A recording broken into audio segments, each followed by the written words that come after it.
Hi friends, welcome to Healthy Cooking Channel. இந்த வீடியோல நம்ம இன்னைக்கு சுவையான பன்னீர் ஃப்ரைட் ரைஸ் எப்படி செய்யலாம்னு பார்க்கலாம். எந்தவித சாஸும் பயன்படுத்தாம வெஜிடபிள்ஸ் மட்டுமே வச்சு டேஸ்டியா எப்படி செய்யலாம்னு பார்க்கலாம் வாங்க. கடாயில 1.5 டேபிள்ஸ்பூன் அளவுக்கு எண்ணெய் விட்டுக்கோங்க. எண்ணெய்க்கு பதிலாக பட்டர் இல்ல நெய் எது வேணாலும் சேர்த்துக்கலாம். எண்ணெய் சூடானதுக்கு அப்புறமா நறுக்கி வச்சிருக்கக்கூடிய பன்னீர் துண்டுகளை அதில் சேர்த்துக்கோங்க.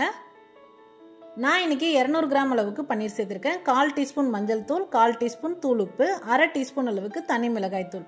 இது எல்லாமே சேர்த்துட்டு பன்னீரோட கலர் லைட்டா சேஞ்ச் ஆகி வர அளவுக்கு ரோஸ்ட் பண்ணி எடுத்துக்கணும்.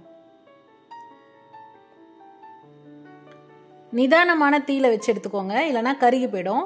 இப்போ பாருங்க, பன்னீர் நல்லா கலர் சேஞ்ச் ஆகி நல்லா ரோஸ்ட் ஆகி வந்திருக்கு. இந்த ஸ்டேஜில் அதை நம்ம ஒரு பிளேட்க்கு டிரான்ஸ்ஃபர் பண்ணிடலாம்.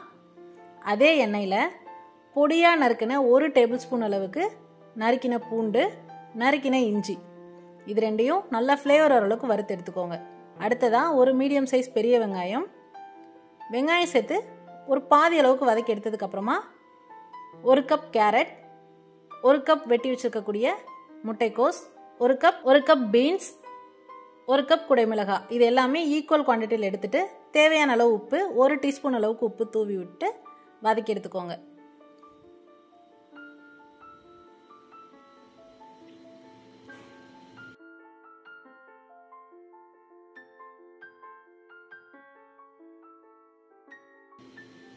ஃப்ரைட் ரைஸ் பொறுத்தவரை காய்கறி ரொம்ப சாஃப்டாக குக் ஆகக்கூடாது, கொஞ்சம் நறுக்கு பதமாக இருந்தால் தான் டேஸ்ட் நல்லாயிருக்கும். இப்போ காய்கறி நல்லா குக்காகி வந்ததுக்கப்புறமா வடிச்சு வச்சிருக்கக்கூடிய சாதத்தை சேர்த்துக்கணும். சாதம் வடிக்கும் போது அதில் லைட்டாக உப்பும் எண்ணெயும் சேர்த்து வடித்தோம் அப்படின்னா ஃப்ரைட் ரைஸ்க்கு நல்லாயிருக்கும், ஒன்றோட ஒன்று ஒட்டாமல் கிடைக்கும்.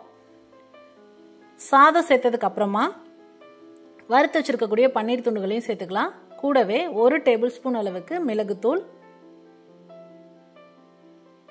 இப்போ இது எல்லாத்தையும் சேர்த்து நல்லா கலந்து விடணும். இந்த ஸ்டேஜில் உப்பு பார்க்கணும் அப்படின்னா உப்பு சரி பார்த்துட்டு, பத்தலைன்னா இன்னும் கொஞ்சம் சேர்த்துக்கோங்க. பாருங்க, எல்லாமே நல்லா கலந்து வந்துருச்சு. இப்போ பொடியா நறுக்கி வச்சிருக்கக்கூடிய மல்லி இலையை தூவி விட்டுறலாம்.